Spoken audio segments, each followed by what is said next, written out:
வணக்கம். மில்லட் மகாராணி மதுரையிலேருந்து சுமதி பேசுகிறேன். இன்றைக்கி ஈஸியாக செய்யக்கூடிய ஸ்நாக்ஸ் ரெசிபி தான் செய்ய போகிறேன். வீட்டில் இட்லி மாவு, ராகி மாவு ரெண்டும் இருந்துச்சுன்னா சட்டுன்னு உடனே ஒரு ஹெல்த்தியான பணியாரம் செஞ்சிடலாம். அது எப்படின்னு வீடியோவில் போய் பார்க்கலாம் வாங்க. ராகி மாவு 250 கிராம் எடுத்து வச்சுருக்கேன். அதுக்கு ஒரு 4 குழிக்கரண்டி இட்லி மாவு எடுத்து வச்சுருக்கேன். இட்லி மாவு இல்லைன்னா தோசை மாவு கூட எடுத்துக்கலாம்.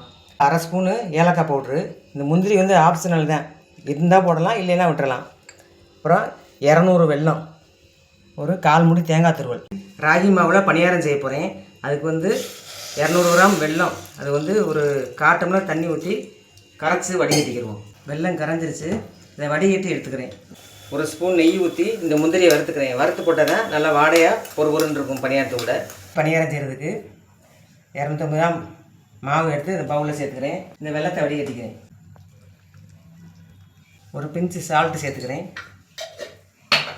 இதை கலந்துக்கிடுவோம். நல்லா வெல்லத்தை நல்லா கலந்துட்டோம். கெட்டியாக இருக்கும் மாவு. இதில் தேங்காய் துருவல் சேர்த்துக்கிறேன். தேங்காய் துருவல் சேர்த்து பண்ணும்போது பணியாரம் நல்லா சாஃப்டாக வரும், டேஸ்ட்டுக்காகவும் போடுறோம். இதில் ஏலக்காய் தூள் சேர்த்துக்கிறேன். நெய்யில் வறுத்த முந்திரி சேர்த்துக்கிறேன். முந்திரி இருந்தால் போடலாம், இல்லைன்னா வெறும் தேங்காய் போட்டாலும் டேஸ்ட்டாக தான் இருக்கும் பணியாரம்.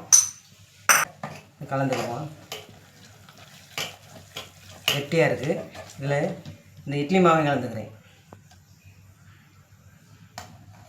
இப்போ இந்த ராகி மாவோட வெள்ளைக்கரைசல் சேர்த்தாச்சு, தேங்காய் பூ சேர்த்தாச்சு. இப்போ இட்லி மாவும் சேர்ந்து கலந்துக்கிறேன். 1/4 டம்ளருக்கும் கம்மியாக கொஞ்சம் தண்ணி சேர்த்துக்கிறேன். இப்போ ராகி பணியார மாவு சூப்பராக ரெடி பண்ணியாச்சு. இப்போ பணியார தவாவில் ஊற்றிக்கிடுவோம். எண்ணெய் ஊற்றிக்கிறேன். குழியில் நெய் சேர்த்து பண்ணால் இன்னும் சுவையாக இருக்கும். மேலாவில் கொஞ்சம் நெய் சேர்த்துக்கலாம்.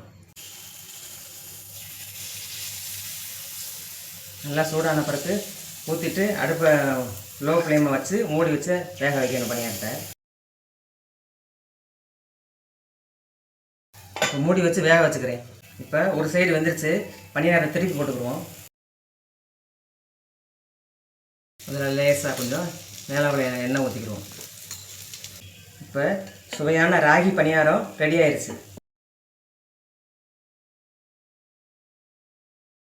இந்த அடுத்த பேச ஊற்றிக்கிறேன். இப்போ எல்லா பணியாரமும் ராகி பணியாரம் எல்லாம் எடுத்து முடிச்சாச்சு. இப்போ இந்த ராகி பணியாரம் எப்படி சாஃப்டாக இருக்குன்னு பாருங்கள்.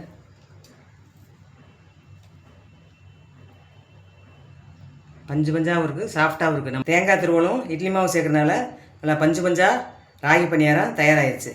இதை டேஸ்ட் பண்ணி காமிக்கிறேன். சூப்பராக இருக்குது. வெல்லம் தேங்காய் சேர்த்துக்கிறதுனால ரொம்ப டேஸ்ட்டாக இருக்குது. இதே மாதிரி செஞ்சு பாருங்கள். இந்த வீடியோ உங்களுக்கு பிடிச்சிருந்துச்சுன்னா லைக் பண்ணுங்கள், ஷேர் பண்ணுங்கள், சப்ஸ்கிரைப் பண்ணிக்கோங்க. அடுத்த இன்னொரு ரெசிபியோட அடுத்த வீடியோவில் பார்க்குறேன். நன்றி, வணக்கம்.